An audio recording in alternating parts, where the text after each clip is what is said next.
स्वास्थ्य सचिव श्री रविंद्र कुमार जी, हमारे प्रशासन और स्वास्थ्य विभाग से जुड़े हुए सभी अधिकारीगण, लाभार्थीगण और उपस्थित भाइयों बहनों, 2020 में जनवरी माह से हम लोगों ने पूरे प्रदेश में मुख्यमंत्री आरोग्य मेला का आयोजन प्रत्येक प्राथमिक स्वास्थ्य केंद्र में प्रारंभ किया था। और जब ये योजना प्रारंभ की थी, इसके पीछे का उद्देश्य था कि ग्रामीण क्षेत्र हो या शहरी क्षेत्र, बिना किसी भेदभाव के हर एक व्यक्ति तक स्वास्थ्य की सुविधा उपलब्ध हो सके। यद्यपि उससे पूर्व प्रधानमंत्री मोदी जी के कर कमलों से, उनकी अनुकंपा से पूरे देश के अंदर आयुष्मान भारत योजना लागू हो चुकी थी और आयुष्मान भारत योजना में गोल्डन कार्ड बनाने और हर जरूरतमंद व्यक्ति को 5 लाख रुपए सालाना स्वास्थ्य बीमा का गोल्डन कार्ड उपलब्ध कराने की कार्रवाई भी प्रारंभ हो चुकी थी। फिर भी छूटे हुए लोगों के लिए, अन्य जरूरतमंदों के लिए, या जिन लोगों ने अपनी व्यस्तता के कारण कार्ड नहीं बना पाया है, उन लोगों को गांव के ही प्राथमिक स्वास्थ्य केंद्र में सभी चिकित्सा विशेषज्ञों के द्वारा बेहतरीन स्वास्थ्य सुविधा उपलब्ध हो सके, यह एक कार्य प्रारंभ हुआ। पहले 5-6 मेले बहुत सफलतापूर्वक आगे बढ़े। उसके बाद लॉकडाउन प्रारंभ होने के कारण इसे स्थगित करना पड़ा था, क्योंकि तब तक कोरोना महामारी ने पूरे देश में अपनी दस्तक दे दी थी और उसके बाद हमें आरोग्य मेलों के कार्यक्रम को स्थगित करना पड़ा था। हम लोगों ने 2021 में भी, जब कोरोना का सेकेंड वेव के पहले कुछ मेले आयोजित किए थे, फिर सेकेंड वेव आने के कारण हम लोगों को कुछ दिनों के लिए फिर स्थगित करना पड़ा था। और आज मुझे प्रसन्नता है, आज चैत्र नवरात्रि का 9वीं तिथि है। जगतजननी मां भगवती के 9 दिनों तक अनुष्ठान करने के उपरांत आज हम सब 9वीं के व्रत के साथ, अनुष्ठान के साथ तो जुड़े ही हैं। मर्यादा पुरुषोत्तम भगवान श्री राम के पावन जन्मोत्सव का भी कार्यक्रम पूरे देश के अंदर हर्षोल्लास के साथ लोग आयोजित कर रहे हैं और इस अवसर पर, इस आरोग्य मेला के साथ हम सबको जुड़ने का अवसर प्राप्त हो रहा है। हम जब नवरात्रि के अवसर पर मां दुर्गा के अनुष्ठान के लिए दुर्गा सप्तशती का पाठ करते हैं, तो किसी भी प्रकार के रोग से, शोक से, संताप से मुक्त होने की भी प्रार्थना करते हैं। और यहां पर तो स्वास्थ्य विभाग अपने पूरे संसाधन के साथ हर प्राथमिक स्वास्थ्य केंद्र में जाकर के स्वास्थ्य संबंधी सभी प्रकार की सुविधाओं को उपलब्ध कराने के लिए, आपके लिए, आपकी सेवा के लिए पूरी तन्मयता के साथ वहां पर जुड़कर के आपकी सेवा के लिए लगा हुआ है। आज प्रदेश भर के सभी स्वास्थ्य मेलों, प्राथमिक स्वास्थ्य केंद्रों में मुख्यमंत्री आरोग्य मेला का फिर से शुभारंभ हो रहा है। इसके पीछे का उद्देश्य है कि हम तात्कालिक बीमारियों से तो हम लोगों को इनके निदान का उपाय तो बताएं, केवल रोगी को देखना ही नहीं है, बल्कि उसके उपचार के लिए उसे दवा भी उपलब्ध करवाना है, आवश्यक जांचें भी करनी है, आयुष्मान भारत के कार्ड भी बनने हैं, संचारी रोग के बचाव के लिए भी उपाय के बारे में भी बताना, उसका प्रचार प्रसार भी करना है। फाइलेरिया है, ट्यूबरकुलोसिस है, इन सब से भी बचाव के लिए बेहतर उपाय कैसे हो सकते हैं, इस पर भी कार्य प्रारंभ करने हैं। हम सब इस बात को जानते हैं कि उत्तर प्रदेश ने आदरणीय प्रधानमंत्री जी के मार्गदर्शन में इस सदी की सबसे बड़ी महामारी में बेहतरीन कार्य करके अपने आप को साबित किया है। ये सामूहिकता की ताकत है, अंतर विभागीय समन्वय की ताकत है। जब आपस में मिलकर के हम किसी एक कार्य को आगे बढ़ाते हैं तो उसके परिणाम भी उतने ही अच्छे और उतने ही रोचक होते हैं। और यह हम लोगों ने यहां पर इससे पहले मस्तिष्क ज्वर जैसी घातक बीमारी में देखा है। पूर्वी उत्तर प्रदेश का हर व्यक्ति इस बात को जानता है कि 1977 से लेकर के 2017 तक 70 वर्षों तक मस्तिष्क ज्वर से लगातार मौतें हुई हैं और 70 वर्षों में लगभग 50,000 मौतें पूर्वी उत्तर प्रदेश में हुई हैं। लेकिन जो बीमारी 40 वर्षों में समाप्त नहीं हो पाई, जिस बीमारी के उपचार के लिए आवश्यक संसाधन 70 वर्षों में उपलब्ध नहीं हो पाए, केंद्र और प्रदेश सरकार ने मिलकर के मात्र 4 वर्ष के अंदर इस घातक बीमारी का पूरी तरह समूल उखाड़ने में सफलता प्राप्त की और आज मस्तिष्क ज्वर इस क्षेत्र में नाम मात्र का बचा है। हम थोड़ी भी सतर्कता बरतेंगे। हम लोगों ने 2 अप्रैल से संचारी रोग नियंत्रण का कार्यक्रम प्रारंभ किया है। हम थोड़ी भी सतर्कता और सावधानी इसमें बरत लें तो अगले 1 वर्ष के अंदर 2 वर्ष के अंदर हम इंसेफ्लाइटिस को यानी मस्तिष्क ज्वर को सदैव के लिए समाप्त करने का एक बेहतरीन मॉडल देश और दुनिया के सामने दे सकते हैं। बीमारी में बचाव सर्वोत्तम उपाय होता है और इसीलिए कोरोना कालखंड में भी आपने देखा होगा, जब भी प्रधानमंत्री जी ने अपने संबोधन में देश को संबोधित किया, हमेशा उन्होंने सावधानी बरतने के लिए प्रेरित किया प्रत्येक नागरिक को कि हम मास्क लगाएं, 2 गज की दूरी का पालन करें, साफ सफाई पर विशेष ध्यान दें।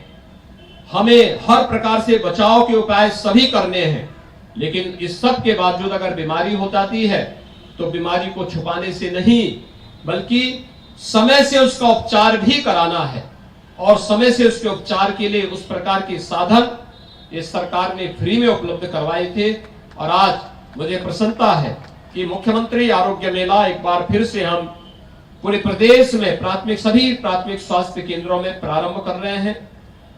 हर रविवार को स्वास्थ्य विभाग की टीम हर प्राथमिक स्वास्थ्य केंद्र में आकर के स्वास्थ्य से जुड़ी हुई सभी प्रकार की योजनाओं का प्रचार प्रसार भी करेंगी और साथ साथ वहां पर उत्तम स्वास्थ्य के लिए, उत्तम आरोग्यता के लिए हर प्रकार की सुविधाएं वहां पर उपलब्ध कराने के लिए भी प्रत्येक जनता जनार्दन की सेवा के लिए अपने आप को वहां पर तैयार करेगी।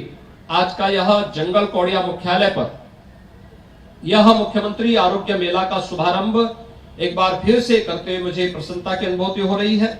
कोरोना के दौरान प्रदेश ने जो बेहतरीन कार्य किया आज उसका परिणाम है, यानी जिसमें हमारे हेल्थ वर्कर हैं, कोरोना वॉरियर्स है, आंगनबाड़ी है, आशा वर्कर हैं, एएनएम हैं, ग्राम प्रधानगण हैं, अन्य चुने गए जनप्रतिनिधि हैं, इन सभी ने टीम भावना के साथ काम करके राज्य सरकार के साथ मिलकर के भारत सरकार की गाइडलाइन का पालन किया। उसका परिणाम रहा हम बेहतरीन मॉडल देने में सफल हुए।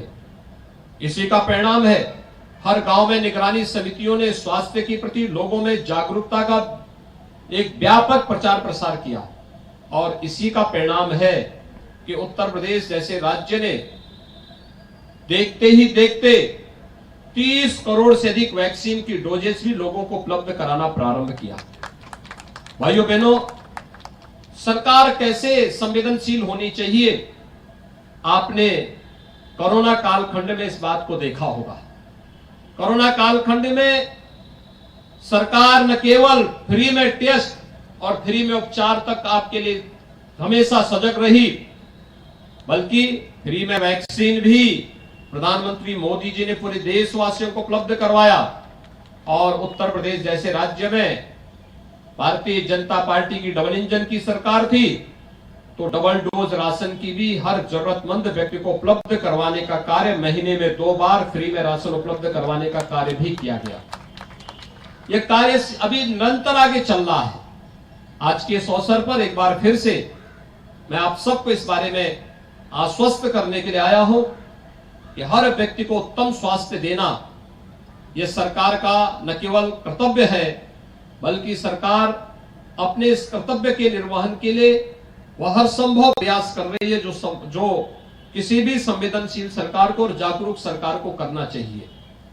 याद करिए, पूर्वी उत्तर प्रदेश में स्वास्थ्य सुविधाओं की क्या स्थिति हुआ करती थी। एकमात्र बीआरडी मेडिकल कॉलेज गोरखपुर में था और वह भी कब बंद हो जाए उसका कोई हाल नहीं था। वहां पे पूरे डॉक्टर नहीं थे। बंदी की नोटिस हमेशा मिलती रहती थी। आज बीआरडी मेडिकल कॉलेज बहुत अच्छे ढंग से चल रहा है। एम्स भी गोरखपुर का खुल चुका है। अब देवरिया में भी मेडिकल कॉलेज प्रारंभ हो गया है। कुशीनगर में मेडिकल कॉलेज बन रहा है। महाराजगंज में भी हम लोगों ने एक नए मेडिकल कॉलेज के निर्माण के लिए सहमति दे दी है।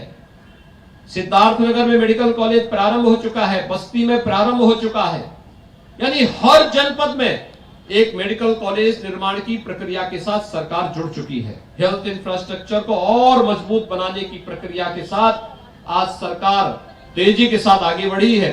और आप देखेंगे कि 403 विधानसभा अगर उत्तर प्रदेश में है, हमारा प्रयास होगा कि इन 403 विधानसभाओं में हर एक विधानसभा क्षेत्र में आने वाले समय में 100 बेड्स का एक अच्छा हॉस्पिटल हर एक विधानसभा क्षेत्र स्तर पर, अच्छे 25 से 30 बेड्स का सामुदायिक या प्राथमिक स्वास्थ्य केंद्र हर एक विकास खंड स्तर पर, अच्छे डॉक्टर्स के साथ, नर्सिंग स्टाफ के साथ, स्वास्थ्य सुविधाओं के साथ प्रत्येक नागरिक को उपलब्ध हो, यह कार्रवाई सरकार के स्तर पर तेजी के साथ आगे बढ़ी है। यहां पर आज मंच पर कुछ लाभार्थियों को सम्मानित भी किया गया है और उन्हें शासन की योजनाओं से लाभान्वित भी किया गया है। मेरा आप सबसे आग्रह होगा, आयुष्मान भारत का कार्ड या मुख्यमंत्री जन आरोग्य योजना का कार्ड जिन लोगों का स्वीकृत है वे जल्दी से इसको बना करके और उसका लाभ लें। दूसरा, जितना आप उस कार्ड का उपयोग करेंगे, आपके आने वाले समय के लिए आरोग्यता के प्रति आपका एक योगदान उसके साथ जुड़ा होगा। आपको उसको कुछ भी अलग से नहीं करना है। सरकार सारी सुविधाएं सरकार आपको उपलब्ध करवा रही है। सरकार के द्वारा बहुत सारे कार्यक्रम प्रारंभ किए गए। संचारी रोग कभी नियंत्रण के लिए मस्तिष्क ज्वर है, डेंगू है, मलेरिया है, चिकनगुनिया है, कालाजार है, ये सभी ऐसी बीमारियां हैं जो स्वच्छता के प्रति थोड़ी भी हम जागरूक हो जाएं, लोगों को स्वास्थ्य के प्रति थोड़ा भी जागरूक कर लें, इन बीमारियों से बचा जा सकता है। ट्यूबरक्लोसिस का एक अभियान चल रहा है। 2030 तक दुनिया को टीबी से मुक्त करना है। प्रधानमंत्री मोदी जी ने 2025 की तिथि तय की है। फ्री में उपचार है, बल्कि ट्यूबरक्लोसिस से पीड़ित व्यक्ति को 500 रुपए महीने का पोषण भत्ता भी सरकार उपलब्ध करवाने का कार्य कर रही है।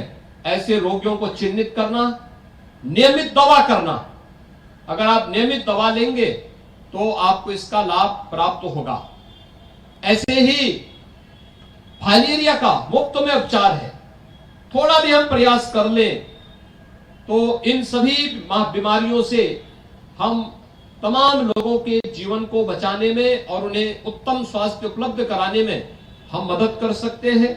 मैं एक बार फिर से विभिन्न प्रकार की स्वास्थ्य संबंधी योजनाओं के प्रति हम सब जागरूक होंगे और अंततः केवल एक बात को ध्यान में रखना होगा, स्वच्छता इन सब का आधार है। हर घर में शौचालय बनाने का कार्य पहले ही संपन्न हो चुका है। फिर भी अगर कोई बचा है वह अपने ग्राम पंचायत से संपर्क करें या गांव में खुले में शौच की बजाय गांव के सामुदायिक शौचालय का उपयोग करके स्वच्छता के इस अभियान में अपना योगदान देगा। हर घर नल योजना, शुद्ध पेयजल की आपूर्ति हर घर नल योजना के माध्यम से भी सरकार आगे बढ़ा रही है और हमारा प्रयास होगा कि बेहतरीन स्वास्थ्य सुविधा के माध्यम से प्रत्येक नागरिक को हम उत्तम आरोग्यता की ओर अग्रसर करके एक स्वस्थ समाज के माध्यम से सशक्त उत्तर प्रदेश और सशक्त भारत की परिकल्पना को साकार करने में हम सब अपना योगदान देंगे।